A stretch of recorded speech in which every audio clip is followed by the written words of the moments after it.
Hello, everyone. Welcome to Subscriber Appreciation Day. This is a hopefully monthly series that I do in which I get to use my clout as a lower middle class YouTuber to grab influential people from the internet or cool people from the internet or influential cool people from the internet, as our case today, and bring them to talk with me, talk with you, and you guys get to ask questions and we might answer them and all sorts of fun stuff. It's a really fun show. I've always had a really good time. And before I introduce our guest for today, though, I do want to give a solemn consolidatory message to all the people in Dayton, Oregon, and El Paso, Texas, who are currently facing the fact that we've had two white supremacist mass shootings in less than 12 hours, which is not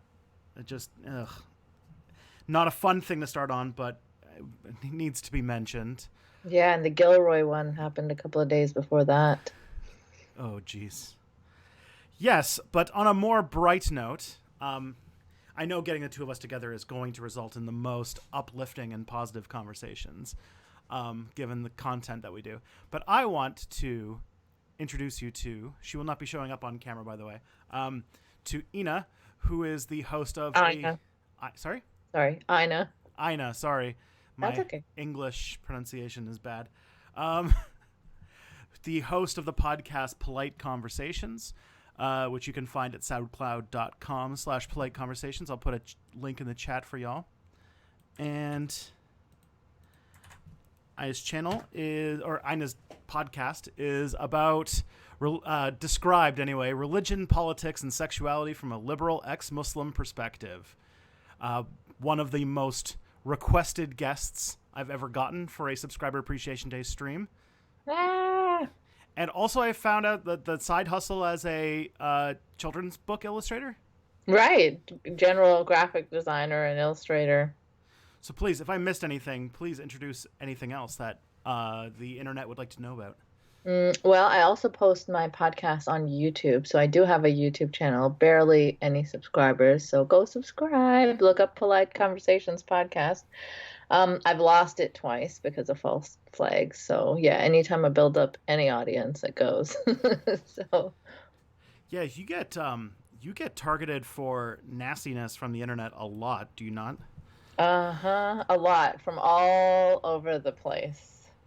So can you explain the kind of stuff that you do on Polite Conversations and what might make you so popular amongst the people on the internet who would do such a thing? Well, so firstly, I'm of Muslim background, which makes me a target for a lot of anti-Muslim hate, anti-immigrant hate, and then I'm an opinionated woman, which makes me a target for a lot of misogynist hate, and then I'm ex-Muslim, so the conservative right-wing Muslims do not appreciate my perspective often. And so I get targeted by Islamists too, and get death threats, rape threats, sort of regular, which is why I prefer to stay anonymous online. Makes sense to me. I think I would do the same thing if I was in your situation, which, Right. I'm not relevant enough for that yet. So, No. it's just a matter of time. I do have white male shielding, but that only lasts for so long. Right. I'm sure when you do Islam-related content, you do get a taste of the anti-Muslim comments and stuff. I think I have never gotten more of kind of what I think the double stream of hate that you probably experience more than when I made the video about the life of Eiynah, because Islamophobes really didn't like that video because I portrayed Eiynah as a person who, despite all of the stuff that's said about her, has had an actual impact on real history, and I wanted to cover that. And then I should have anticipated this, but I must have not caused this, but I did not know that Shia Muslims also do not have a very good opinion of her. And so Shia Muslims came into there as well, and there's some nasty stuff. Whew. Yeah. So yeah, Islam will do that. talking about it. You just cannot leave with I don't know, people satisfied and happy. Like whatever you say is going to piss a large group of people off. So either you're not angry enough and critical enough about Islam, or either you're too critical of Islam. So yeah. Mm-hmm. So the format of the show is basically, I'm just going to keep riffing with you because I just want to talk about all of the things. But if anybody in the chat wants to ask questions or steer us in a direction, you are more than welcome to. My wonderful wife Kelly, who is in the other room, is watching the stream, watching the chat, and taking down questions for you guys, and we'll bring up discussion about that. So while that kind of stuff is brewing up, can you tell me a little bit more about what got you into starting polite conversations and becoming an internet person? So basically, I started off blogging about sexuality in the Muslim world, in Pakistan specifically. I had just returned from living there for a few years, and just started to have like casual conversations with people, and was really surprised by some of the answers I got. Then I started recording some of the conversations, and then I put the interviews down in like blog form, and it went from there. Then I wrote a children's book about tackling homophobia, and got a lot of hate. It was compared to like Salman Rushdie's Satanic Verses. I was accused of, I don't know, being some evil plot to destroy the Islamic family, and I was told that I was worthy of murder and should be hanged and killed, and Jeez. I hope I get AIDS, and daughter of Satan, which was actually pretty cool. Yeah. That's how could that ever possibly be a negative thing? I don't understand. I know, right? And then some school boards in Ontario used my book for Pink Day as a resource in school, and then that got a lot of controversy. They did a radio show. There was a radio show on talk radio about it. Parents were threatening to sue the school boards, and so like the school boards backed off, and it was like never used in an official capacity again, which is unfortunate because I think homophobia needs to be tackled from an Islamic from a Muslim context, especially, right? And so it's unfortunate that using a resource like that got accusations of Islamophobia and stuff. They said that, the gay uncle that was featured in my book, he just doesn't represent Islam, and this has nothing to do with it. Even though I had made no mention of Islam specifically, it was just really upsetting for people because it was based in Pakistan. And how has it been since then? How long ago was that? Oh, that was like, I guess 2014, a while ago. Okay. And so, and you've leveraged it into what's a pretty popular podcast. Oh, yeah. And then I started the podcast, right. And, I started with a co-host who quickly became very strange about it and possessive about me going on other people's podcasts, and I don't know, got really mad and hijacked an episode and wouldn't release it until I paid money to him. It's so bizarre. Anyways, I was completely technologically incompetent. I know I'm a graphic designer, but outside like Illustrator and InDesign and stuff, I'm not very great at tech, so I did not know how to edit audio and stuff. I had to learn that on the fly. And so now I have a podcast. Yeah, awesome. I as someone who has tried to learn how to use Illustrator, I still think that's very technically competent. That program is just a nightmare to work with. Aw, it's not. I love Illustrator, but anyway. It's a lot of chat freaking out because there's a cat in my arms right now. Oh, really? She jumped on me while I was okay.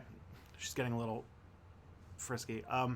Okay, so the first question that came up though is from a mutual viewer slash listener named 255 AD who wants to know that, or who asked, that said once that when you lived in Saudi Arabia, you lived in a gated community for foreigners.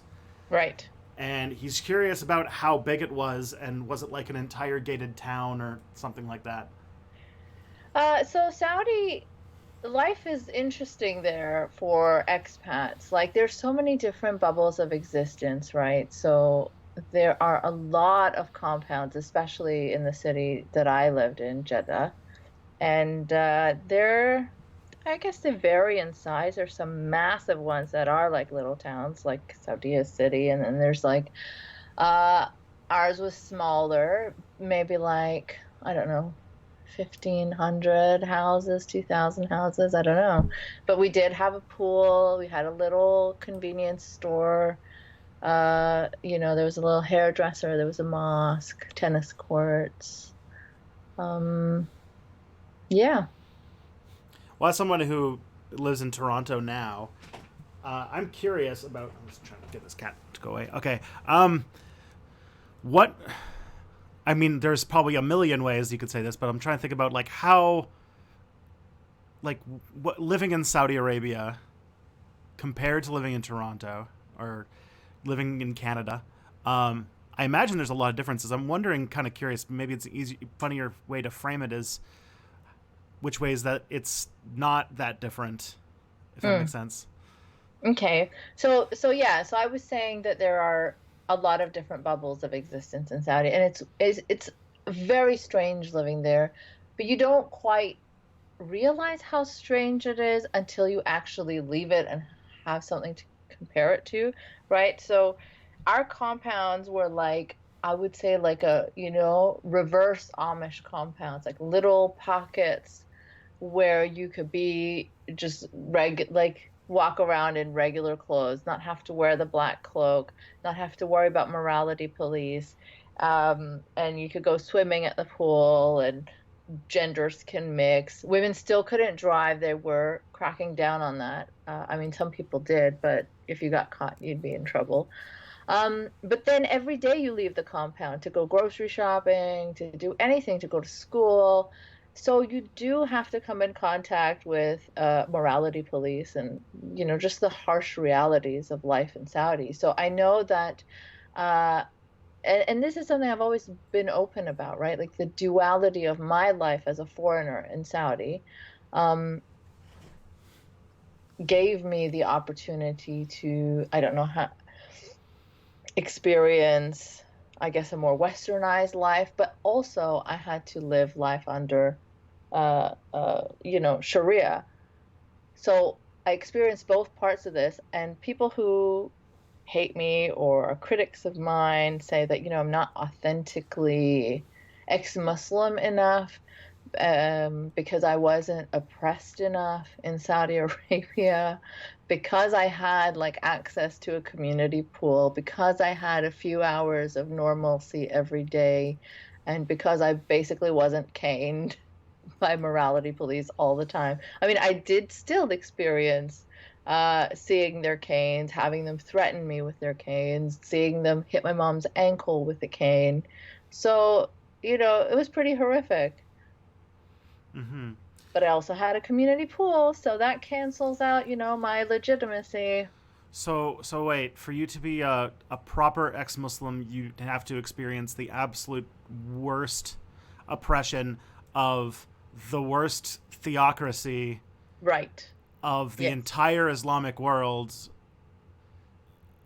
Okay.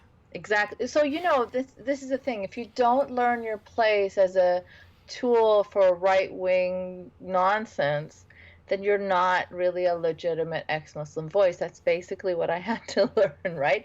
When I used to focus on the Islamic right and be very critical of it, then I'd, be applauded by all these people.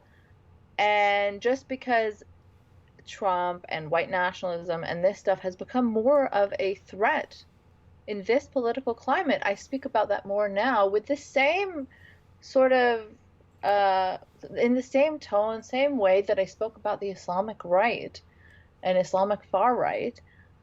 But the same people are really pissed that I do that, right? When they were like, oh, yeah, she's so no nonsense. She doesn't take bullshit. Now it's like, well, why aren't you patient? Well, they're not Nazis. They're not from 1940s Germany. Well, they're not, white nationalists. They're white supremacists. And there are nuances. Yeah. And if I try to do like that kind of nuanced conversation about Islamists, my goodness, would I have been called like an apologist? Mm-hmm. So this is how they discredit like someone who isn't sufficiently anti-Muslim enough, saying, look, I grew up in Saudi. I faced all those hardships. I've faced the morality police.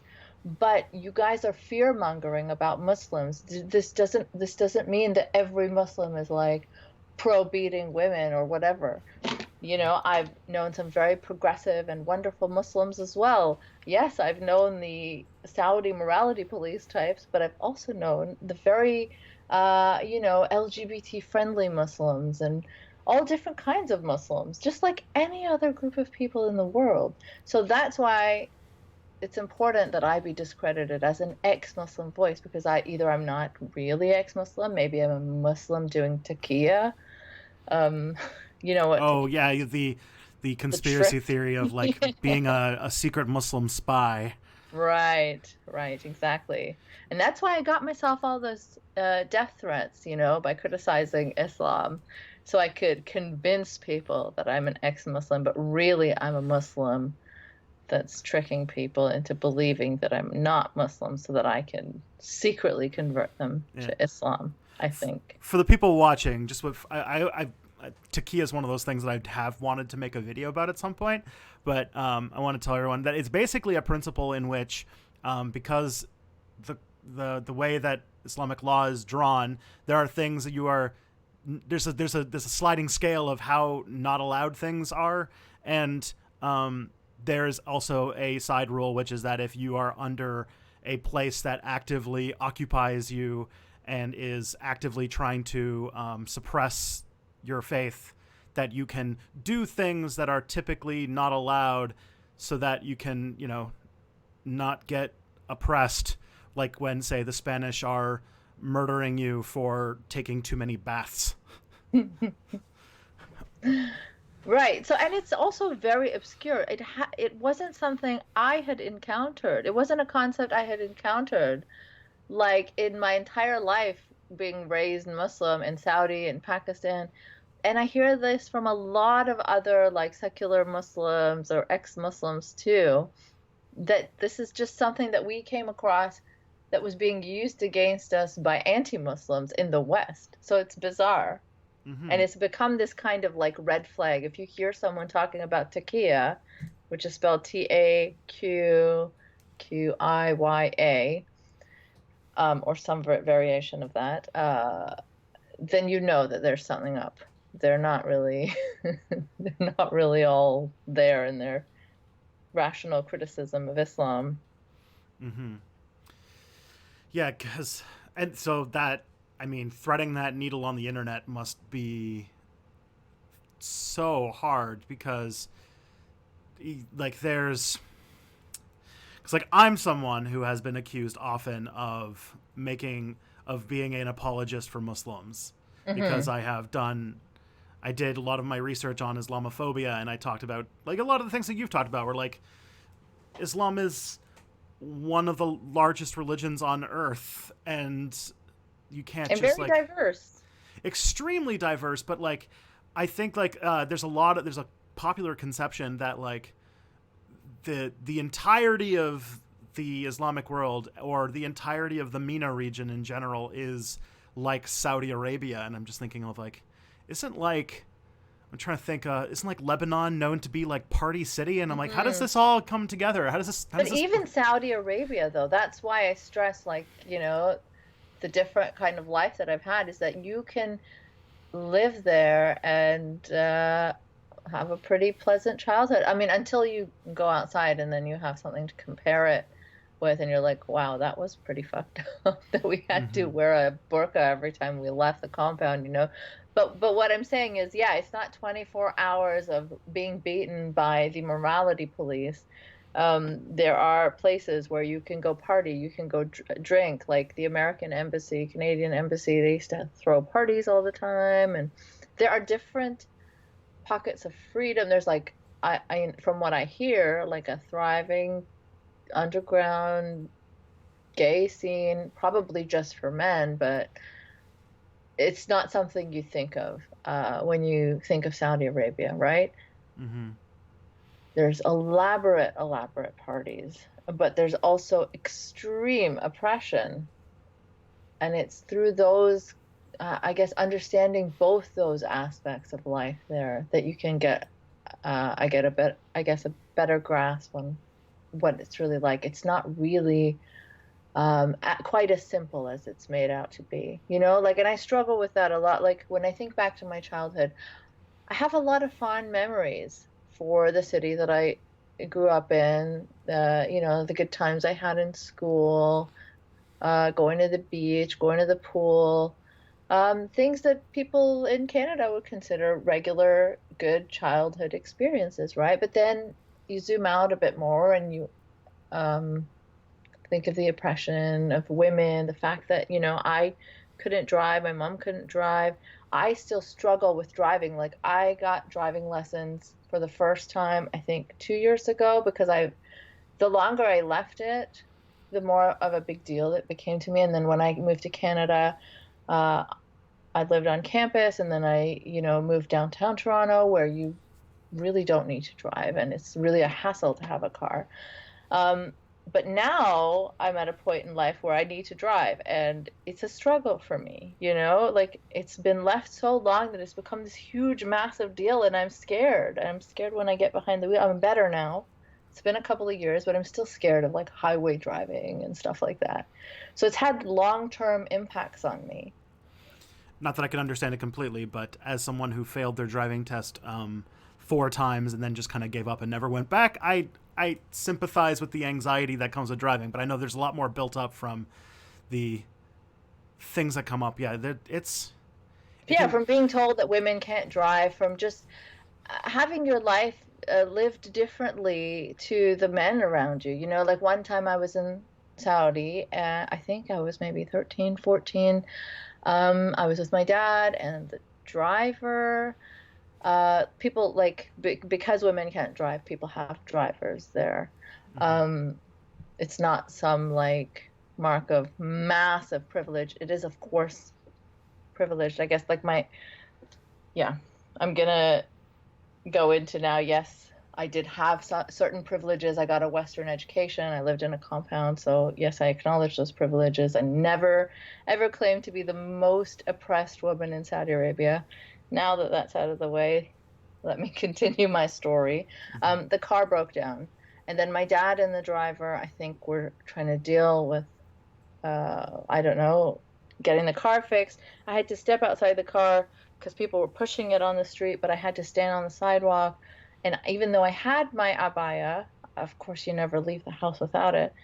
I was wearing my black cloak. I still almost caused like car accidents because everyone was staring at this woman standing on the side of the road. You know, it's just not something you see often. Mm-hmm. It was so out of place that people were like, I don't know, veering because they were like just staring at me. Oh gosh. Yeah, and then yeah, it was just I felt so like That's surreal, and you could like probably like feel like all the eyes just like, oh god, yeah, like, oh, I would hate that. yeah, it was awful. I'm sorry you had to go through that. Yeah, thank you. So we've gotten a bunch of questions from the chat. So some of them are for me. I'll kind of answer those real quick. I'm not going to elaborate, but when we get into one that you can really chew into, I think that'll be. Someone asked if I'll ever do a video on Uthman, one of the early leaders of Islam. Maybe. I have a whole series about Islamic history, so I'll probably go back to it at some point. All right. This one is interesting. This is from Gad Yariv. Can you ever really can you ever really leave your faith? It seems religion is more hereditary and forced upon us by society, regardless of your personal beliefs. No, what? It's Sorry. So there's a little bit. A little bit of context. Gad Yariv actually, I think he's Israeli. He lives in Israel, and so maybe there's something interesting to come up in that. But so can you ever leave? Can you ever really leave your faith? It seems religion is more hereditary and forced upon us by society, regardless of your personal beliefs. I mean, there's cultural aspects to it, certainly, but I mean, there's like tons of people that leave their faith, right? Like, I enjoy participating in certain cultural aspects. I do consider myself part of the Muslim community, even though, I don't have any of the beliefs in Islam anymore. I enjoy hanging out with my family on Eid. I enjoy Ramadan. Like, I don't fast, but my mom makes great Ramadan feasts, so we go there and I don't know, break fast with her sometimes. I say assalamu alaikum when I meet my older relatives, as much as I have issues with that. I feel like that term was forced upon me since I was a child, so I have to grit my teeth and say assalamu alaikum when I really don't want to. I could go on about that, and that's like me being maybe too SJW about Muslim microaggressions. But yeah, like, I think you can totally leave your faith. You don't have to leave your community.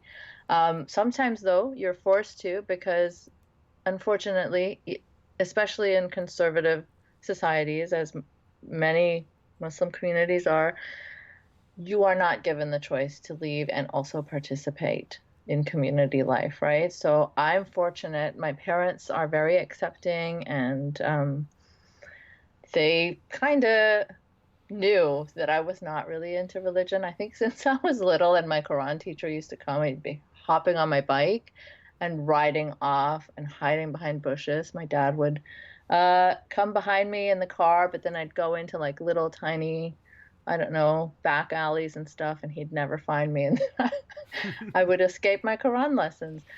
So they weren't too shocked when I told them that, yeah, like, I don't really believe in this stuff. But I think my mom still cried. Guess you have hopes and dreams of your children being like you, right? And then they're not. Like, now I have a 6-month-old, and I think the most hurtful thing he could do to me is say that he's very religious. And, well, no, maybe not the most hurtful thing, but it would really bother me. But again, it's beyond my control, so I prepare for the worst, right? Mm-hmm. If he's going to rebel against me and be like, Mom, I want to have a really long beard and I want to be very religious and go to mosque, I'll be like, okay, do it. It's your choice, your life, I guess. But yeah, so I'm lucky that I get to have the best of both. Many, many people do not. And I think that's why the ex-Muslim project, like when it began, was a very noble one, right? To normalize apostasy in Islam. I think it's so important to do that. But unfortunately, it's become hijacked by just the Western right to such a great extent. It's just awful. It's become everything its critics said it was, when I would be defensive. Like, of course, we're not like a right-wing mouthpiece. We're actual people of Muslim background, legitimately, who have serious criticisms, who want to push back against our conservatives, just like people in the West, will criticize Christianity, will criticize evangelists, and no one's going to be like, oh, you're Christianophobic. So it did used to upset me, but of course, in a global context, I understand that Muslims are a minority in the West, and these things are more complicated now. So I have kind of, in recent years, distanced myself from the organized ex-Muslim scene online, and I'm not loved in online atheism for that. Oh my. I feel like not being loved in online atheism is a bit of a badge of honor at this point. It really is. Because when I was like a really, really dumb 19, 20-year-old, I got into internet atheism, as all 19, 20-year-old dumb boys do. And then I went to university and I disappeared for a number of years. And I came back and they all became like like came back in like maybe 2013, 2014, was like, what the hell happened to this space? Like Michael Shermer is like playing with like all sorts of weird reactionary right-wing politics. I'm like, what happened to this space? Was I not paying attention, or? I wonder the same thing. I was a bit older than you when I got into it, but you have to understand that leaving a country like Saudi makes you very, very mad when you realize sort of what you've been through and how it's not normal as a woman to be treated like that. And then you're angry. You're angry at religion, and makes you vulnerable for, you know, for these online right-wing hacks to sort of hijack your voice, to push you further right. And it took me a while to find my footing, to understand really what's happening. Like, my atheism has always been informed by my progressivism, right? I am not a fan of religion in general because it just seems like this conservative traditional relic that holds us back to me. There's a lot of specifics that I could get into. I disagree with a lot of stuff, a lot of scripture, a lot of practices. But it was never because I hated Muslims, it was never something I was going to let slide either. Like, my whole thing has been to push for acceptance and diversity. My children's book has been to sort of show this side of Muslim society too. It's about a child who has a gay uncle, and it's never meant to be like me just hating and rejecting Muslims as a whole. But a lot of people around me seem to be fine with that. Then it got into the anti-immigrant arguments, like, oh, Muslims are bringing terrible values with them. And I'm thinking, what? Okay, some people, sure, are awful. But there are some awful people here anyway, right? Like, there's bad people all over the place. My dad is a Muslim man. He certainly didn't beat my mom or mistreat me, or, in fact, even as a practicing Muslim, he's always been my secular role model. He always criticized, like, extremely hardcore mullahs. And so yeah, where was I going with that? I forgot. Just as a side note, I do think that the little conversation you have with your dad in the podcast intro is adorable and great. Thanks. Yeah, so I think there's like a lot to be. I think we were kind of on the thing about leaving faith and about how. Oh yeah, that's right.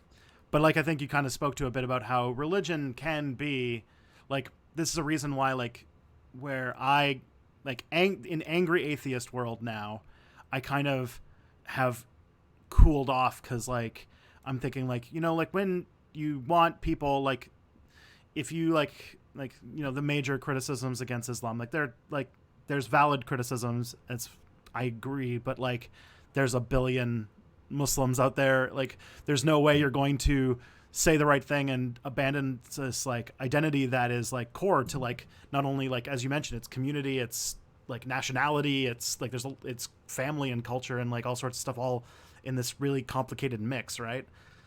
And it's funny that these, rational genius brain crew that are all about steel manning and nuance when it comes to Western far righters like Ben Shapiro, like Sam Harris is, like, praising Ben Shapiro as, like, a better faith person to talk to. I think it was in reference to his conversation than Ezra Klein, I think, whom he considers extremely far left. Oh my. That's cute. I know, right? But why am I spacing out so much?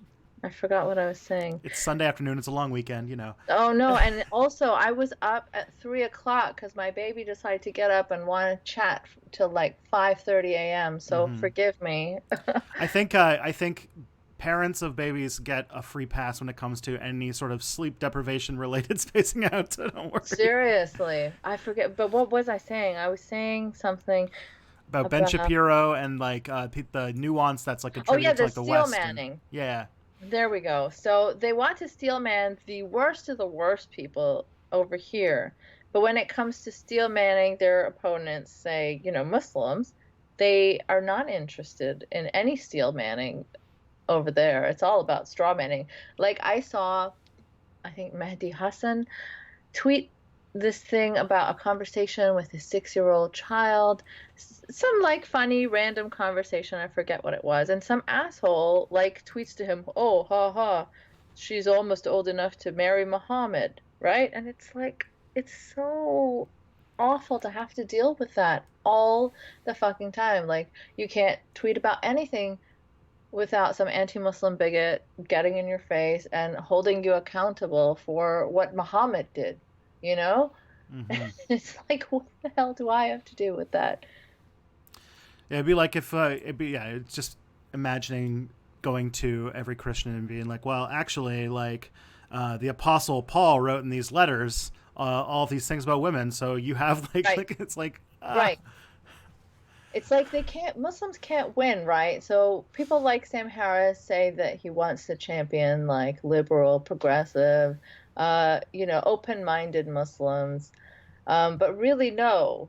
When those types of people show up, he finds a way to criticize and discredit them, like Ilhan Omar. The people that he does like, though, are people like Majid Nawaz, people that he can use to further his anti-Muslim, pro-right-wing narrative. And that's what really pisses me off. And so this is why I kind of focus also now on criticizing the IDW. So once I left Islam, it was a very freeing feeling for me. Like, yes, I finally realized that I'm free of this. I don't have to follow any of this. I don't have to stress about it. And there are other people like me in the world that have left religion. Awesome. I have found a community online, and I am now immune to falling for this bullshit again. So that's what I thought, right? But fast forward a few years later, and I realized, fuck, I got caught up in another fucking cult, you know? mm-hmm. And that's this rational atheist IDW shit, and I wasn't one of their most dogmatic, most blind faith followers ever. I did always accept criticism of Sam, and I was critical of him for some things, but I still made excuses for them. I so much wanted someone to help popularize freedom from religion that I was willing to overlook a lot, I guess. Mm-hmm.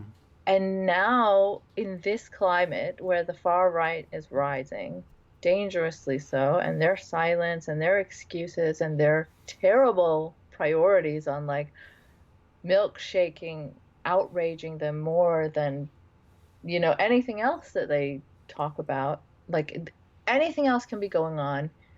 Mass murders, and they'll have some like mealy-mouthed standard response like, all identity politics is bad, or some other garbage like that, some generic retweets like, of course far right violence is bad. But when Andy No gets punched by Antifa, or someone gets milkshaked, like Sargon gets milkshaked, or he gets taken off of Patreon, nothing outrages them from the bottom of their hearts more than that. Mm-hmm. And it's so evident. And so I think we haven't had a chance to see what they'd be like in response to a Western far right being a real serious threat. And now we're seeing it. And so more and more fans are falling away, I think. There's a whole massive group of ex-Sam, ex-IDW type fans, right? And so that's why I feel like I criticize them a lot now, because I feel like I was led into this bullshit. Luckily, I didn't go too far with it, and I'd like to help other people see through that too. Mm-hmm. There's another side, Yeah, I think I'm trying to think. The one thing I wanted to add that came up is some people in the chat were asking what the IDW was, and is the intellectual dark web. It's a term that New York Times gave to like the collective intellectual powerhouse of like Ben Shapiro and Sam Harris, and Jordan Peterson, I think, is like the biggest name in that, or the biggest face of it. And it's the hardcore right wing unquote, like tons and tons of square quote intellectuals Mm. who The are. Weinstein brothers, Mm-hmm. and I think Christina Summers, and just a bunch of people who rally around them too, right? Like Quillette, a magazine that really is trying to, I don't know, revive race science and publishes weird defenses of phrenology. Sorry, craniometry. Oh, that's the word. That's the word. That's their preferred politically correct term. No, I don't know. There was some guy arguing like, "You fools, craniometry is not phrenology," and they're just such jokes. This whole rational skeptic scene has become a dumpster fire. And it's especially upsetting to me to see like ex-Muslims in Pakistan who have, I guess, rejected Islam for things like treatment of women and things like that. But they find Jordan Peterson, and all of a sudden they're brought full circle into these regressive right-wing ideas. Okay, Mm-hmm. so you rejected conservative Islam, but now you are a fan of this right-wing Western dude who thinks men and women maybe shouldn't be able to work together, or that if women wear lipstick, they're just signaling, I don't know what they look like when they're orgasming, and so they shouldn't be too surprised if they get sexually harassed at work. Like, this sounds like something you could hear from the corner mullah, right? And not all mullahs, I know, Hashtag. but but I have an episode coming up with people from Pakistan telling me how concerning it's become that these right-wing Western figures are being used to legitimize and defend these sort of misogynistic and regressive ideas now, over there. And recently there was a clothing brand that used Jordan Peterson's book in an advertisement, and it's just awful that this is happening. They're sort of exporting um, a type of extremism back over there, which is something you wouldn't expect to hear. Yeah, holy, I did not know about that part. Um, it's interesting because like I think I'm looking at the quote unquote the not that Jordan Peterson's an atheist, he actually is very much not, but the like the hardcore rational with a capital RTM people, a lot of the like those like He hype. is beloved in that Yeah. rational. Weirdly, I did some blog posts about it too, like by the I Love Jesus atheists. That's a whole brand as well, Hmm. where they're But very even pro like Christianity. Sorry, go on. but even like some of the more like angry anti-Christian like atheists, like the really angry out there, come from like either they. My suspicion is that they come from like like very much like a lot of ex-Muslims do, like from a conservative right wing like background, and that the they get out of the religion, but then when they adopt their identity of atheist, they sort of keep some of the like very dogmatic, very like hardcore like mindset that doesn't Yes. shake off. And I find that because like me, I grew up with like my mom. If like my mom was like 20 years younger or whatever, she probably would have been a Marianne Williamson supporter. Like I grew up in like crystals and psychics and Oh horoscopes dear. and all that kind of stuff, like Indigo Child and everything. And so my idea of religion is very like loosey goosey and weird. And then as an adult, I like when I rejected all that kind of stuff, I just kind of didn't have like the hard nosed upbringing, and so maybe that's why I bounced off that that way a little bit later on. But um, yeah, I can. So it's like so Jordan Peterson's really becoming like a cultural force in Pakistan. Yeah, I Holy mean, moly! it's still, I guess, not mainstream, but I guess the very online people and MRA types, are using him as this oh, well, look, this is not something that we're getting from this regressive far right mullah. We're getting this from an educated, sophisticated Western man. So, of course, this is a good idea, right? Yeah. We must question whether men and women should be working together or not. In fact, there's an Islamist, one who said I was responsible for destroying Islamic family values via my children's book. Which is called My Chacha is Gay, if anyone wants to look it up. He is a big Peterson fan, and he has, I think, a video about the degeneracy of Muslims that criticize Peterson, something like that. Mm-hmm. And it's so bizarre, right? And there's a whole like Muslim MRA movement too that's sort of getting their materials from the Western MRAs, and even though many of them are like white supremacist types, they'll conveniently share their misogynistic blog posts and stuff, ignoring their anti-Muslim and anti-immigrant and white supremacist type views. Yeah, I think there's got to be some colonial overtones to that as well. Of course, yeah. Well, that's why you respect the Western man's word, right? Like in Pakistan, you see that often is when something's coming from the West, people will sort of sit up and take it a lot more seriously. Mm-hmm. As a historian, I just go like, oh, yeah, automatic respect for the people who sundered your country into a billion pieces and have like literally the reason why Pakistan's at the edge of a knife for nuclear destruction for the last 60 years. You see that on a smaller scale too. Like when I was living there for a few years, my friend from small town Ontario, very white friend, came to visit me, and we took her around, and she was really overwhelmed by the sort of I guess treatment that she got, like royal treatment in every restaurants. People would bring her food out first to her. And the rest of us would be waiting for a meal. And, like kids in the markets would just crowd around her and follow her. And she was like, this makes me very uncomfortable. I could imagine. I have very strong desires to go to India as part of a trip. And that kind of aspect of it does kind of creep me from doing that. All right. So people have asked so many questions, and we are having so much fun. But I want to see if we can get another question in. This is a question where asked where you would classify yourself on the political spectrum. I bet if that is oh dear, if that's a tough question, we can. No. Let's try. I'm not extremely far left. I'm not. I don't know.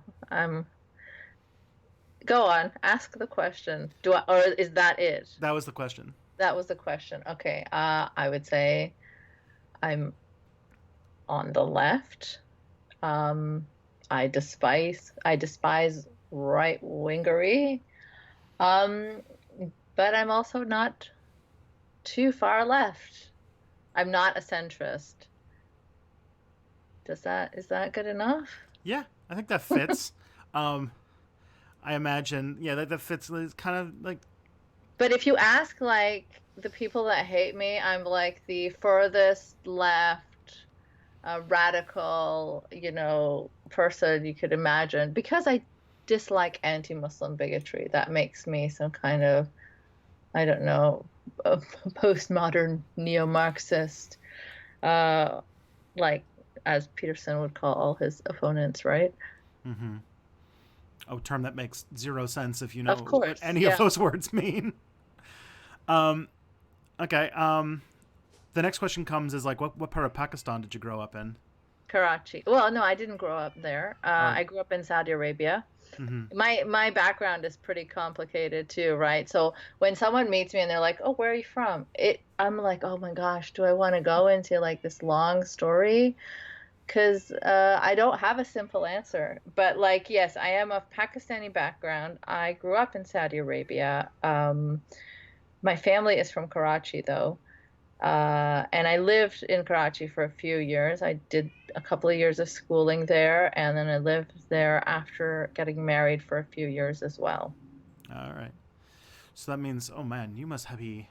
I'm just now starting to learn Arabic, and so you must speak Urdu and Arabic and. Oh, no, no, no. So this is the thing Oh. about having compounds in Saudi, right? Mm-hmm. And schools that only cater to foreigners. So Saudis are not really, or they weren't really back when I used to live there, allowed to mix with non-Saudis. I think like by their own people.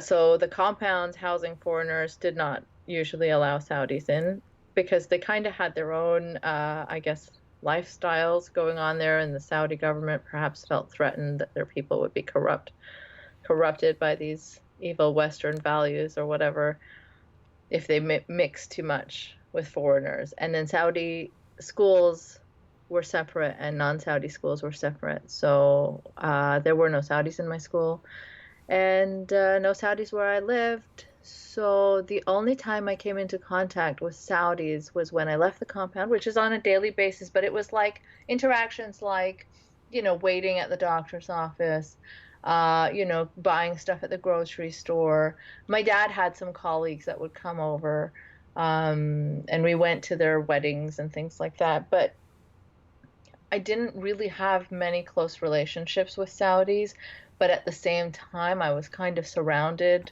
all the time by Saudis wherever I went outside the compound. So, I mean, the anti-Muslims like to use that as a gotcha against me. Like, oh, see, you didn't even experience Islam. You didn't even know any Saudis. Yeah, like I didn't know them. It doesn't mean that I wasn't surrounded by them and having to abide by Saudi rules all the time and seeing women in niqabs and things like that all the time. I just didn't have many close personal relationships with Saudis. And so, yes, I speak little to no Arabic. Like, I know some swear words. And as you can tell from my accent, like, my school was very Western. Mm-hmm.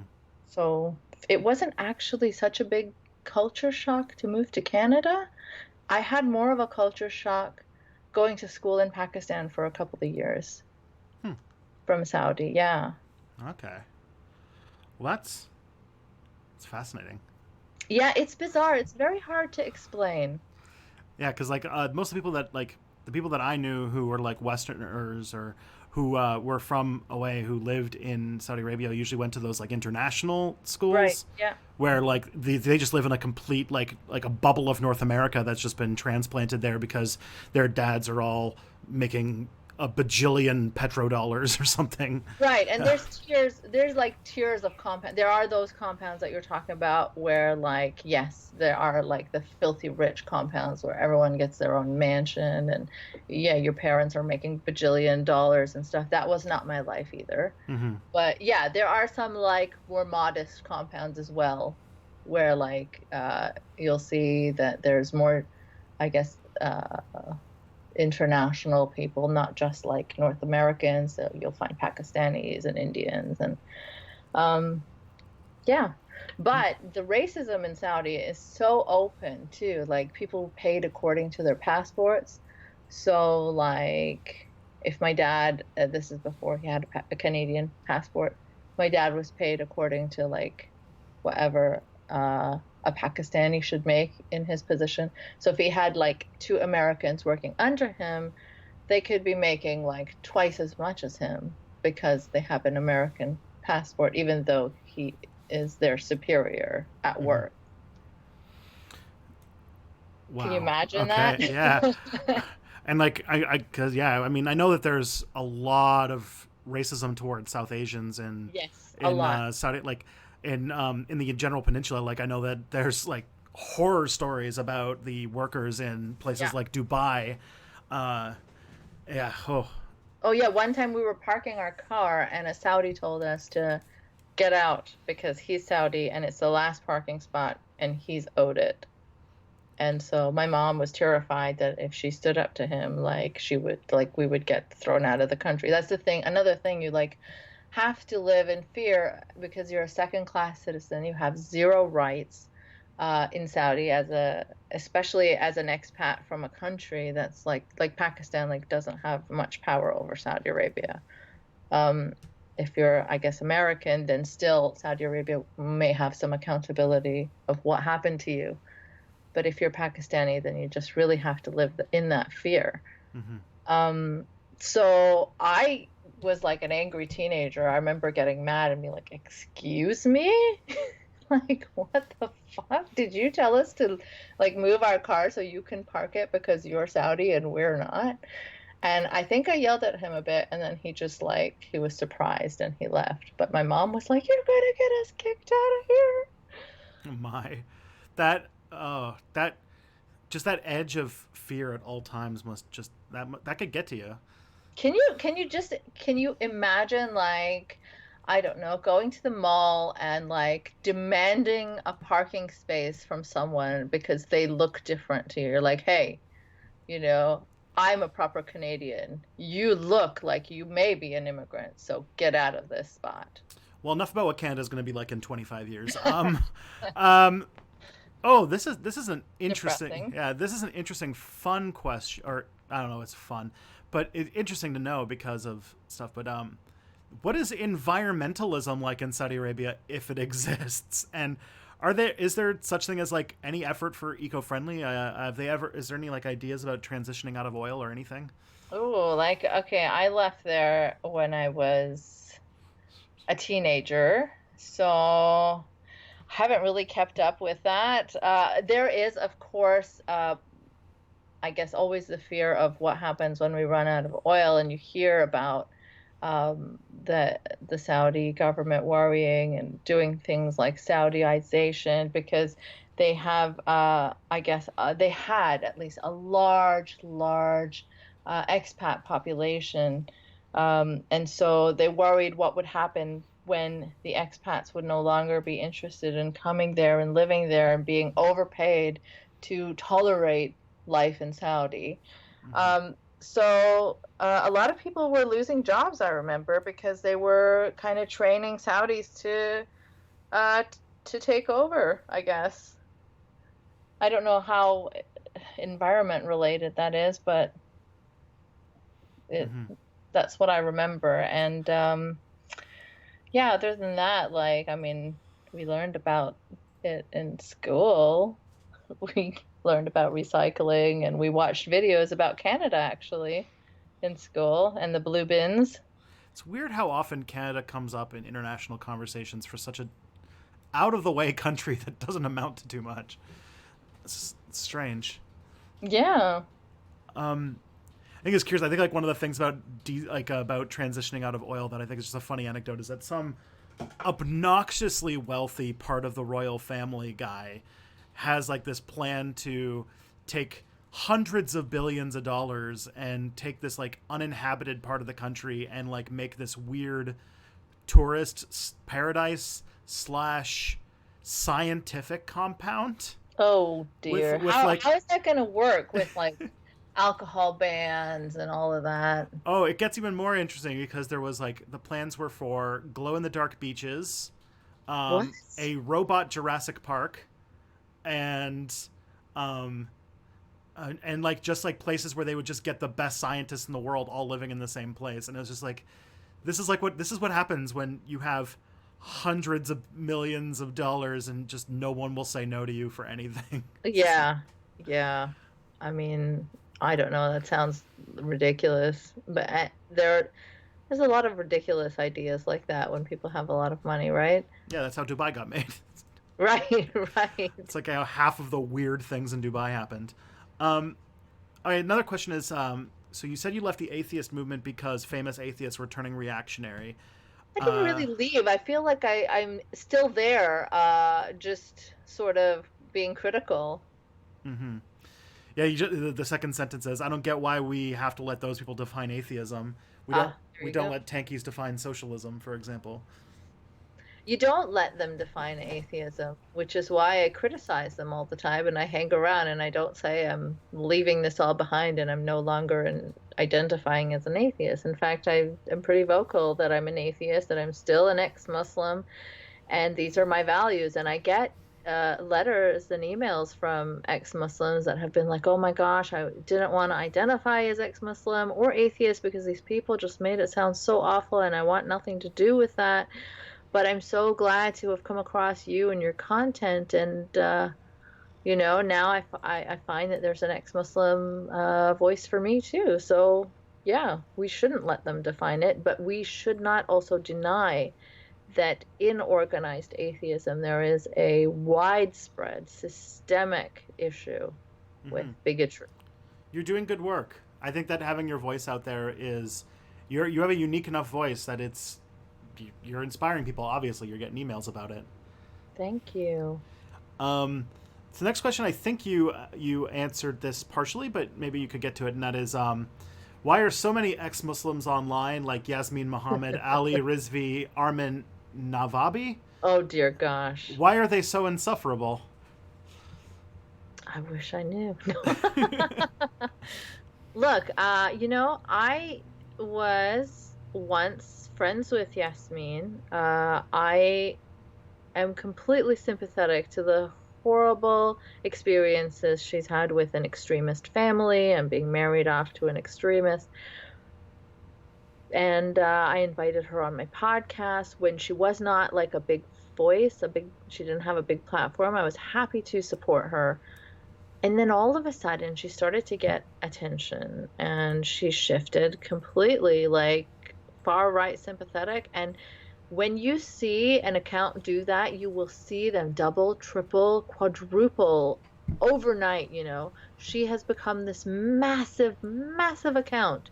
She started off with like a couple hundred followers, and now she's leveraging her, truly awful experience with an extremist family and all of that, to become like this far right sympathetic voice, supporting Tommy Robinson and, hating on the left, only the left, and, tweeting disgusting things like Islam is worse than Nazism. Armin tweets things like, what was it? Circumcision has harmed more people than the Holocaust. And Ali, I was good friends with him as well at one point. Unfortunately, he's chosen to support these types of people, even though he is more moderate in what he says. He unfortunately lends his cred and support and promotes these despicable people. So I don't know. To some people, I think attention and getting your voice heard on the topic of Islam matters more than integrity and sticking to principles. And I'm sure they might say something like that about me too, that I've sold out to the left perhaps. So I don't know, really. It seems that the best way to get heard on criticizing Islam, the best way to get book deals, the best way to get speaking engagements is to join the status quo over here in the West. And for me, I'm a private person. I prefer to have my family life completely separate. Don't want to be recognized. I have piercings and tattoos and stuff like that. Like, that would make me pretty recognizable. Like, I really do not want to be disturbed when I'm out with my child. I don't want threats and things like that. So I haven't really sought out like these, I guess, book deals and things like so luckily that's kind of protected me from, I guess, leaning into what the right wants me to lean into. As good as it maybe has felt at times when they have given me a lot of attention. So like one time I wrote an open letter to Ben Affleck, which I thought was pretty nuanced, and I think I still stand behind what it said. Like, even though Ben may have been on to something when he was on Bill Maher that fateful time when he criticized Sam Harris without hearing him out, right?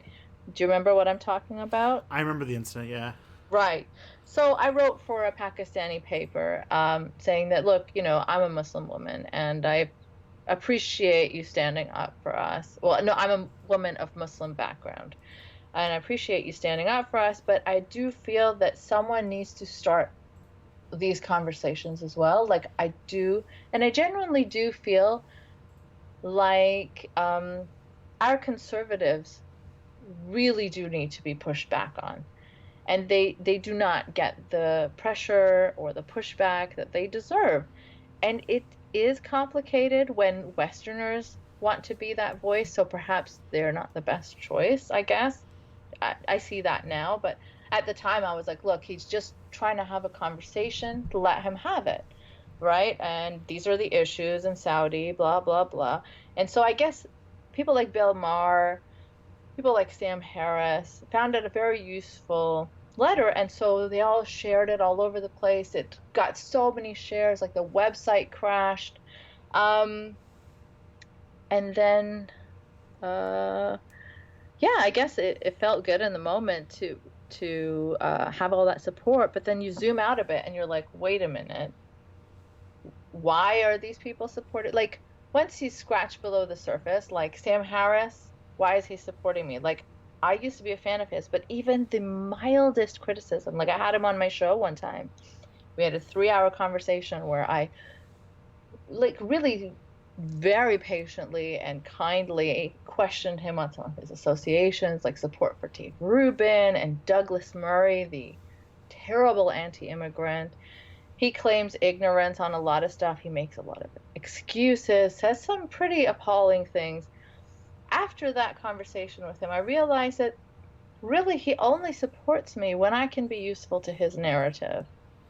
And he's really not interested in supporting people who want to bring change in Muslim societies, who want to really push progressive values. He wants to support people who are kind of aligning with the Western right, and that's it. Mm-hmm. Even though he claims not to be of the Western right.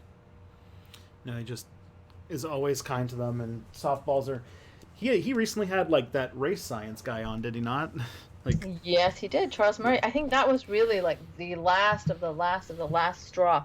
And I did discuss with several ex-Muslims like how the hell do you support this guy still? And they actually are willing to go along with it. And that's when I'm like, okay, wow, you're willing to go along with Douglas Murray, the anti-immigrant, the guy who thinks London is no longer white enough. You're willing to go along with Sam Harris, who thinks Charles Murray was wronged and that, presented no legit criticisms of his work. He just basically treated it as if it was correct.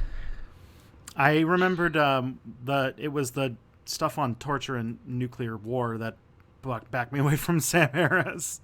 Wow, that was early on, eh? Well, like, I mean, I don't know. Good on you. At that time, I was still like, no, he doesn't quite mean it. He just phrased it badly.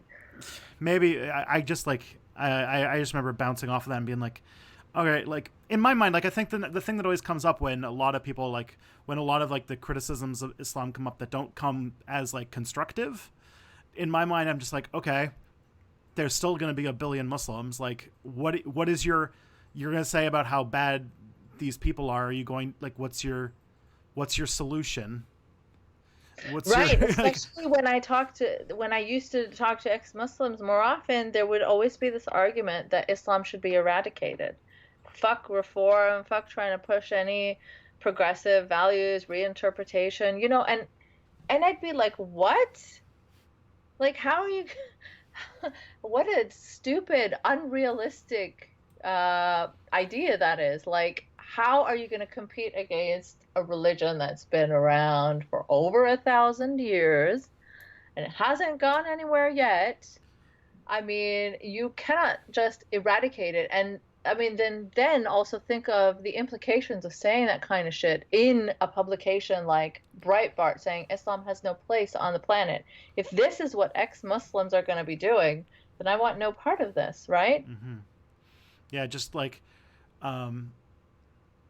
there's I think there's a lot Islam is going to be around long after we're all dead. There are going to be Muslims. Yeah. And you know what? We're seeing changes. We're seeing progressive mosques. We're seeing LGBT friendly mosques, women led mosques. Things are changing. I don't even like the idea of praying or going to mosque, but I appreciate people who are bringing change in this area. You know what I mean? Mm-hmm.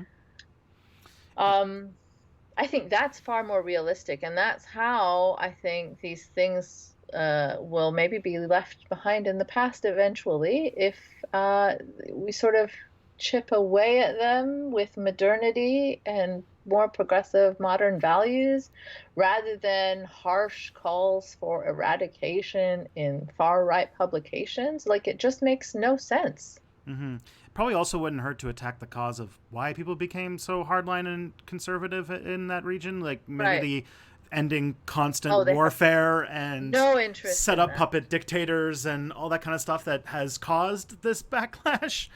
Mhm. But no, yeah, can't do that. This is a question I feel like will be a really quick answer. Would ISIS be part of the Muslim right? Far, far, far, far, far right. They're about as right as you can go, I think. I think Yeah. literally trying to bring back the Caliphate is like the biggest. But like, I also want to stress that I disagree when people say that ISIS has nothing to do with Islam, and I think that like it's like when people say that I guess the KKK or evangelists or like whatever horrible group you want have nothing to do with whatever horrible other group you want or whatever group you want to free of any association, right? So, like when they say that real Christians don't support Trump or whatever, like I think that we have to acknowledge that there are all types of people, good people, very awful people, murderous people, that draw inspiration from perhaps the same religion or whatever, right?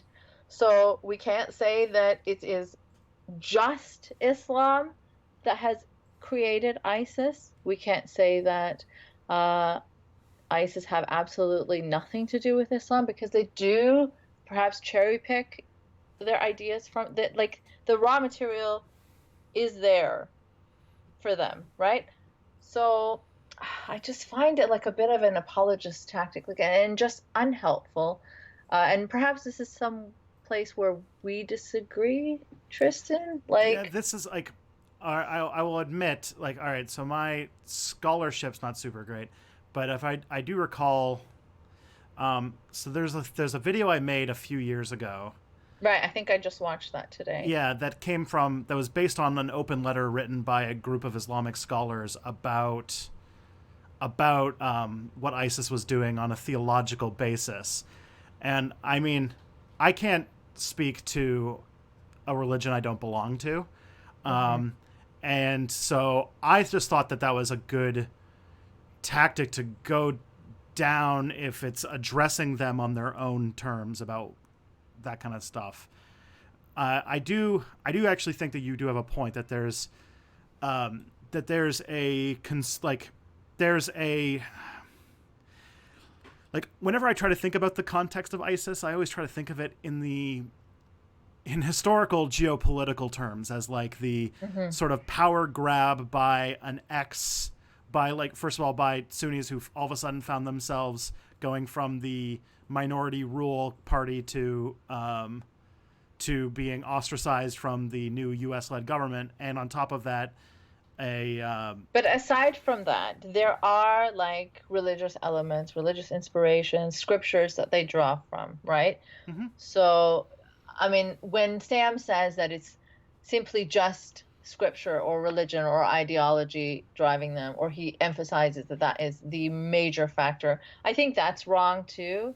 Like, I feel like we have to accept that there is just a whole bunch of factors, and that includes their inspiration from religion, mhm, their extremist interpretation of religion, their literalist interpretation of religion. Obviously, my Sufi relative or whatever will not have remotely the same interpretation, or my gay Muslim friend will not have remotely the same interpretation of the same religious text as these freaks do, mhm. right?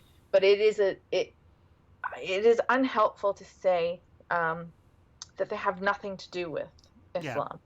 I like That's I what like I think. I guess like I don't know if you have heard of that open letter, but like, I guess the idea of it is just like, okay, like Islam, like religion, like any other religion, is something that, and I think we both mentioned that we like hope that like these things will be reinterpreted and will be changed and modernized and updated, and like this is and that like addressing it on, because like Islam is in general, compared to a lot of other religions, very scholarly and very legalistic. And so like I was like, okay, like I think it's good to address it on those terms. But on top of that, like I do think that if you were to put a Christian population in the exact same situation, like geopolitical context, that you would end up with the exact same thing, like with the genocide of Bosnians in Saudi, or in not Saudi. Wow, my brain is also, I don't have a baby to make an excuse for that one. In Yugoslavia, same amount of syllables, I guess, or no, not even that. Okay, just end with an A. It's okay. It's okay. But like the genocide of Bosnians in Yugoslavia, just like, I think that like in many ways, there was a lot of factors that kind of lead to the creation of a group like ISIS. Yeah. And I'm not to say that religion isn't part of it. I think that if anything, like obviously, the leader of ISIS, who goes by Abu Bakr al-Baghdadi, he like, I think he might be dead. I don't know. I think the jury's a bit out on that right now. But like, he did use a lot of early Islamic historical precedent to set up what he was trying to do. And I could like, it would be like the equivalent of, I don't know, trying to set up like the thousands of Christians who call themselves the Second Coming or something like that. Like there are lots of extremist groups inspired by religion, right? And it just, you're not really getting the full picture if you try to wash your hands of the fact that they are not at all inspired by religion. Like it's just not true. They are, and other people can be inspired in completely other ways. So if we want to understand them, I think it only helps that we understand that they, you know, and as you say, for progressives, like religion isn't really just what is written in the text in black and white. It is its manifestation in the current day, right? So how I explain progressive Islam to people, right? Like, so if someone, like I personally don't understand why you would want to be gay and Muslim simultaneously when I feel like the text does not accept you. But it's not for me to decide for anyone else, right? If someone feels that they can personalize it in a way where they can make space for themselves and they don't want to let go of something that they have been raised with, then power to them, right? I may not agree or understand fully, but, you know, I support you. And so that's when I say, like, religion isn't really just the words in the text, but it is the people that make it what it is, right? So those people are also part of Islam, and I think it's important that we acknowledge them. In the same way, I think we should acknowledge the not so wonderful parts as well if we want to get a full picture, right? And that way then you don't give far righters the excuse that you're just denying that extremists that have something to do with Islam exist. Yeah, I think I agree with all of that. I like in many ways my I think there might just the only difference might be semantic. Like I think like I'm just I am a white Westerner, and so I know that like the things that I like, the way that I should speak on these issues is different because I come from a different point of view, a different perspective. But on top of that, so like for example, with the ISIS video, the thing I wanted to get across was like, I acknowledge like ISIS has or had or whatever its status is now a hardcore religious aspect to it, and it was based on basically trying to recreate like the 7th century version of the early Islamic Empire. And I thought that it would be constructive, instead of saying that ISIS is this horrible organization that represents this religion, needs to be destroyed with extreme prejudice, to say, hey, like, maybe if we addressed ISIS on theological grounds and used like the idea of like how Islam has a very well-established scholarship and legalistic practice that they could be addressed on, that might help in some fashion. But maybe I was wrong.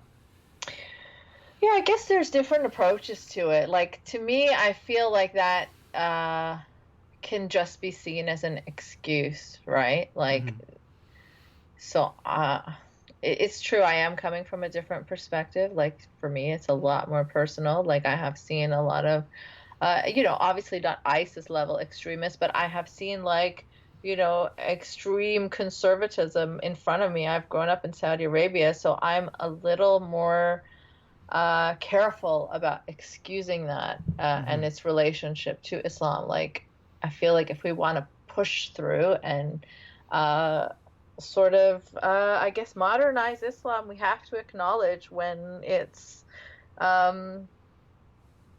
not doing that. Like, when people use Christianity as an inspiration for a terrorist attack, it would be angering to hear someone say, well, no, technically, they don't follow this and this and this, so they're not real Christians, right? Yep.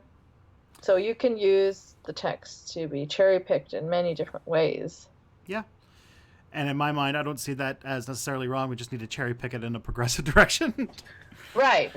The only time that I get annoyed by progressive cherry-picking is when there's denial. Like when someone says, like, no, Islam is not sexist at all. It's literally just been misinterpreted. And I'm like, no.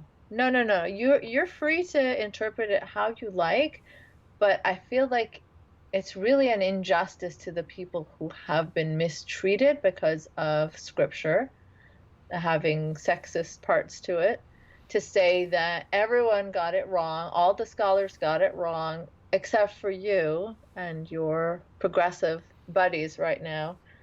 And it was always intended to be so progressive. It was just written hundreds and hundreds of years ago, but oh yes, it was totally feminist and LGBTQ friendly. Like, come on. Yeah. I guess like the way I would look at that is like, I think they know it too. It's just like, it's the way that they're choosing to engage with it. And it's like, okay. It's like, as I said, I grew up in no religious context really at all. And so I don't think I understand how to approach reforming what you think as like divine scripture. And like that is the only possible thing to go on too, I think I also addressed in that video, is that like Islam's got like parts that are like, this is Holy Writ, this is canon, and then it's got other parts with that are like in decreasing levels of acceptable as good, and like most of like some of the stuff that they work on is like stuff that's like a lot of scholars are like I mean, like, yeah, this is like a person who heard a thing that someone else said that maybe happened, like, you know what I'm talking about with the name is escaping me right now, but the hadith? Yeah. You mean like the levels of authenticity of different ones? Like there are some that are like, supposedly very, very authentic, and some that are shadier. Yeah, specific. Yeah, that. Okay. Yeah. I mean, and also just the Quran itself, I guess, is contradictory, right? Like in different places, hadith are contradictory. So if we can pick a path that's more positive and more fitting with our values today, then that's great. But don't deny, I guess, when people say that they have been mistreated because of what's written there, because that's a bit gaslighty. Yeah, I agree with that. Yeah, I think that's perfectly fine. There we go. There you go. We solved it, everyone. Solved it. I think this was solved. I think that that conversation was exactly why so many people wanted us to talk to each other, because I think that these are the two different directions that that we came to that a lot of people were curious about. I can't believe that I was one of your most requested guests. That is crazy and an honor. Thank you for requesting, people. Yeah. Well, like I think it makes sense because like I talk a lot about this stuff from a very different perspective, or not from a very different perspective as we saw, but taking a different tack as a white dude trying to talk about this stuff, Hmm. and that if you were to superficially look at our communications, you could think that we would have a more profound disagreement here. Yeah, I guess if you were to just skim what we do on the surface, but I think that, as in most cases, when people get together and actually talk through their differences, they find out that they can come to an agreement sometimes, you know? Hmm.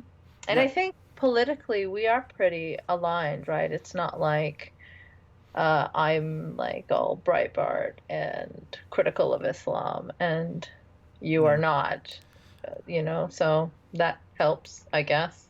Yeah. I think I'm part of the far, far, far, far left, but that's okay. Oh dear. I have to live in a society that is So that am I like extremely right wing? I as far as like if everything that we have said, I have not picked up anything like that. But I'm the kind of left wing that if I did not know how to be friends with people that didn't see eye to eye with me politically, I would be a very, very lonely person. I think that's everyone to an extent though, right? Yeah. Nobody agrees 100%, but yeah, like there are some people who will think that like literally any criticism of Islam in the West or of minorities is extremely right wing, and that strikes me as very similar to how Sam sees everyone uh, to the left of Jordan Peterson as like far left extremist. Oh God. Like, what did he say? He said something about Vox journalists having the integrity of the intellectual integrity. I'm trying to get the quote exactly right so I Hmm. don't get accused of taking him out of context to smear his good name. Um, but yeah, I think it was something like intellectual integrity of the KKK. Hmm. Um, Is this Harris or yeah, Peterson? Sam Harris. He said that about Vox journalists because he was pissed off about Oh man. Ezra Klein, like taking him to task on the whole race and IQ thing. The whole Um, like the whole like calling Vox the far left is left. so funny because like I remember like the Ezra Klein show where he interviewed Francis Fukuyama and was like to the right of Fukuyama. Hmm. And I was Yeah, and also like other like Republicans he has been pretty positive about, and mm-hmm. it's so silly that Sam gets upset because someone was personally critical of him. Like me, I'm such a small player. I had the ex neo-Nazi Christian Picciolini on my show, and we talked about his strange encounter with Sam Harris. Because, you know, especially as an ex-Muslim, you see how much value that whole crew puts in, like the ex certain ideology, right? Take these people seriously. Even though I think that's not always the best idea, even as an ex-Muslim myself, like I feel like sometimes you can sort of be clouded by your anger as an ex-extremist or as an ex-Muslim. You can be uh, not the most rational voice on Mm-hmm. on Islam because you have this personal rage, right? But yet, ex-Muslims are supposed to be the most legit voices in that new atheist scene, except for me, Mm-hmm. because I'm not ex-Muslim enough, because I was not oppressed enough and not caned enough or something, right?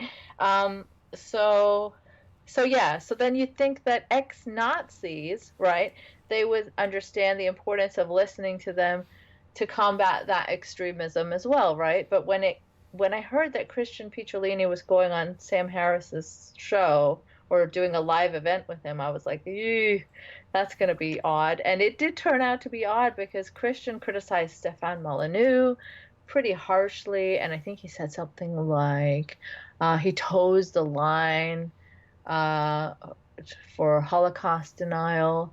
And Sam ended up deleting that from his podcast, which became this big thing because he just like he deleted criticism of Stefan Molyneux because Stefan got pissed and So called him much up for or the whatever. tolerant right, right? Right. And it was just, it's absurd. Then now they all have it out for Christian. Like they hate him so much. Oh man, I would love to interview an ex neo-Nazi. I feel like that would be. I feel like with the amount of the rise and people getting into hate, that like talking like there was another guy who does a lot of work with like getting people out of hate groups, and I'm wondering. I think those people have to have some sort of insights that Yeah, of that course. we should listen to.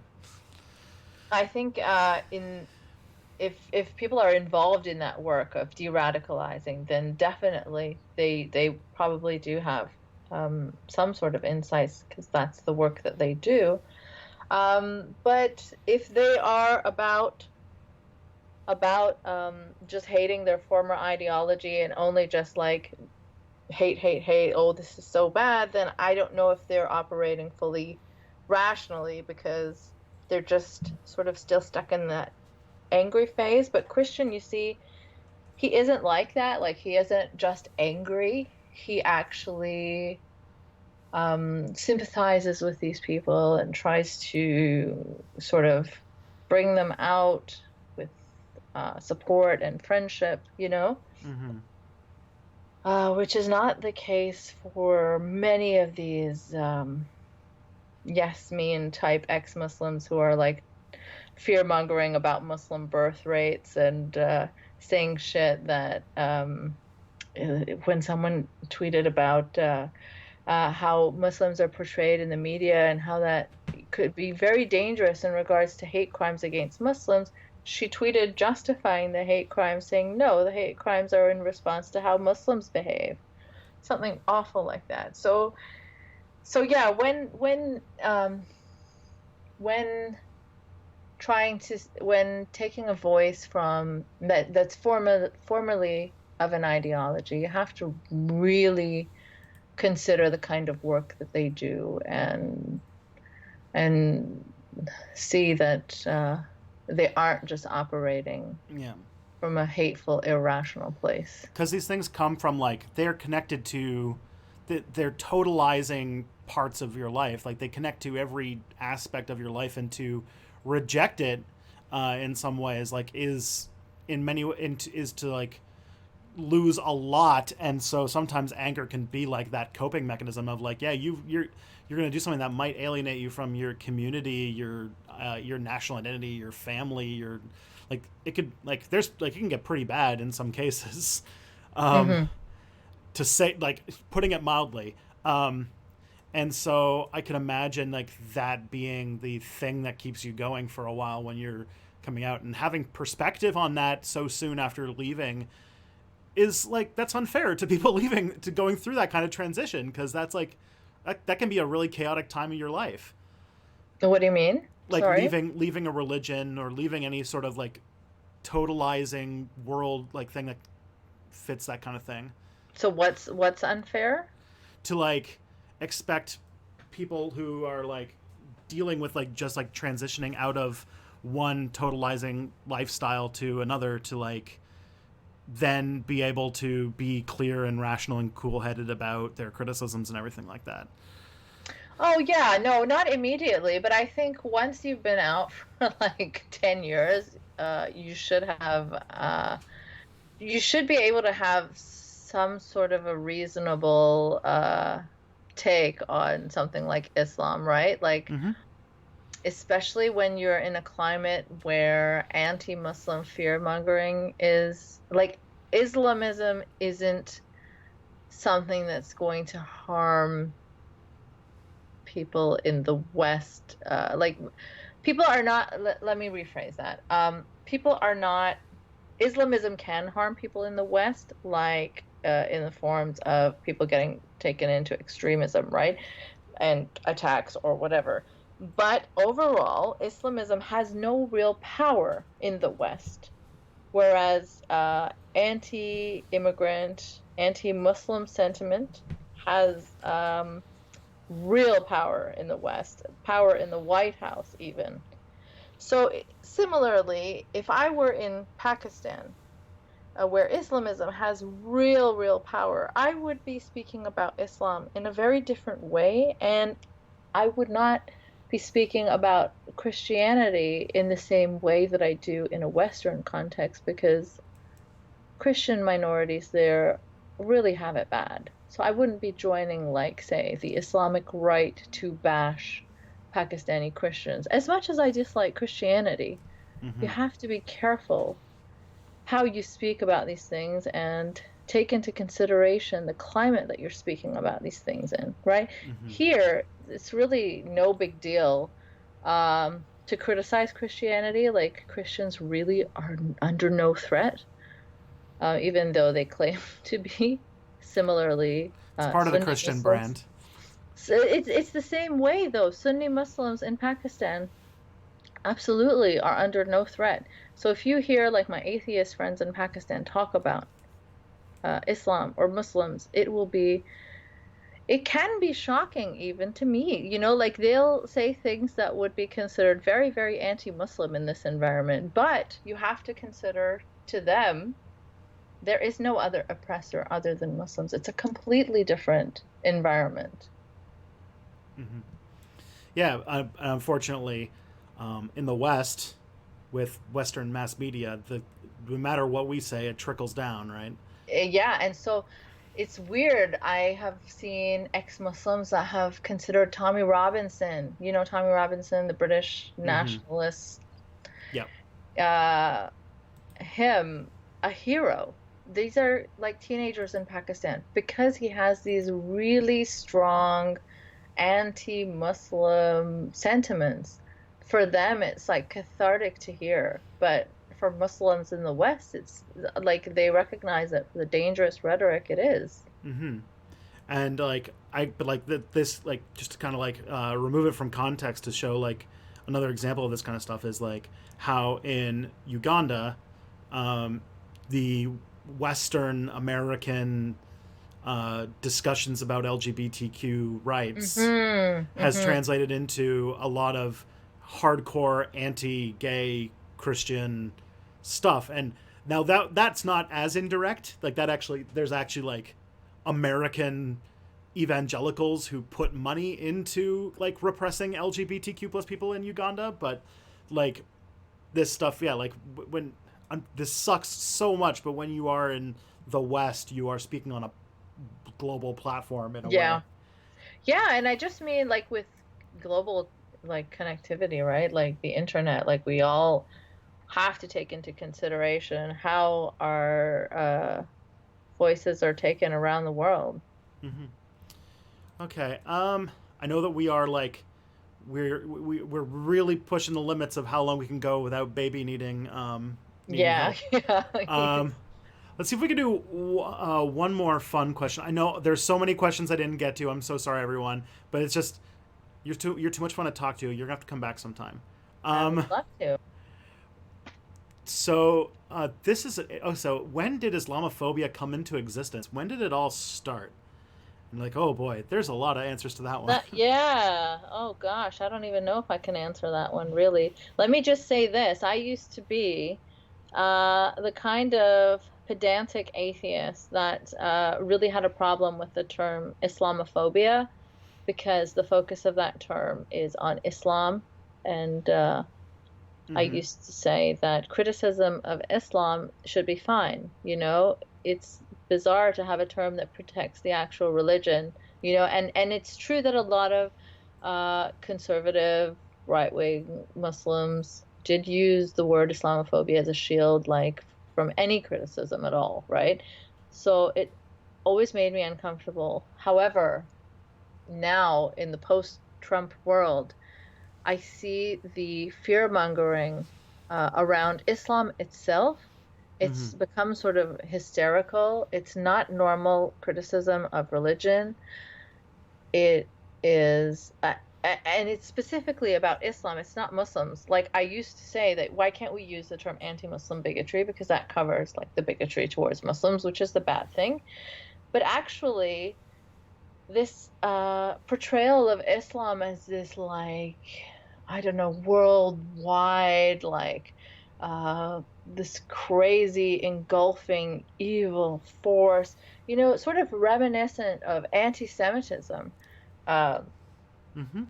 it's about Islam and that fear mongering, and I think that has now started to justify the term Islamophobia for Yeah, me. you would never hear anybody say that anti-Semitism is not real because Judaism is a religion. Yeah, but that's because we have a historical sort of something to compare it to, right? Mm-hmm. Like we don't have that for Islam, I guess, in Yeah. recent. Uh, so yeah, so when I hear now, when after Christchurch, I heard like so many ex-Muslims and rational atheist types still say that, you know, their pedantic thing about Islamophobia is not a real word. And it just, I'm like, guys, is there really no better time for you to bring this up when really people are meaning it to using it to mean an attack on Muslims, which killed tens and tens of people praying innocently at a mosque? Can we not let that go? That sort of nitpicking about the term? Mm-hmm.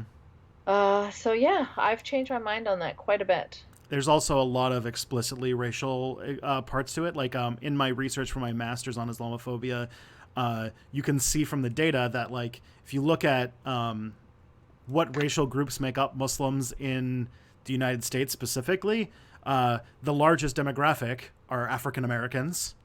Mhm. And while they experience their own fun form of racism, they usually don't experience Islamophobia. While any but like while or neither do like Albanian Muslims or Bosnian Muslims or Bulgarian Muslims or what like whatever group you want to go with, but like in very often victims of Islamophobia are Latin American or I think Brown, or just like Sikh people have. right.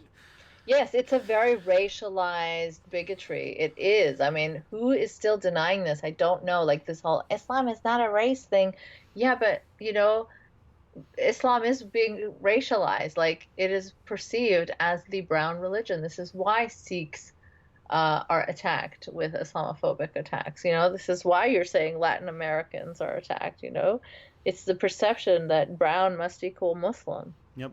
Actually, the first Islamophobic murder in the United States post 9/11 was a Sikh gas station owner who was killed in Texas. I remember that horrific story. Yeah.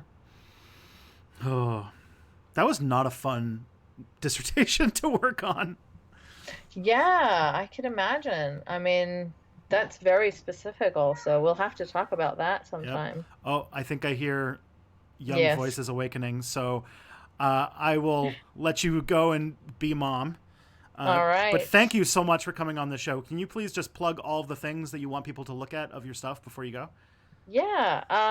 You can follow me on Twitter at Nice Mangoes, which was the name of my blog that I started. If someone wants to ask why I go by Nice Mangoes, no E in mangoes. So yeah, that's me on Twitter.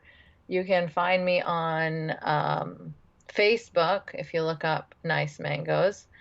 And I do have a YouTube page where I put all my podcasts too, which you can find if you look up Polite Conversations podcast. My children's book is available at Chacha, Chacha, chachaisgay.com. So if you want to support that, you can buy that there. And that's it. All right. Thank you so much. And I'll see you around the internet. Yeah, see you around. Thanks for having me. And everyone in the chat, take care. We'll see y'all next time we do one of these. See ya. All right. Bye. Bye. All right.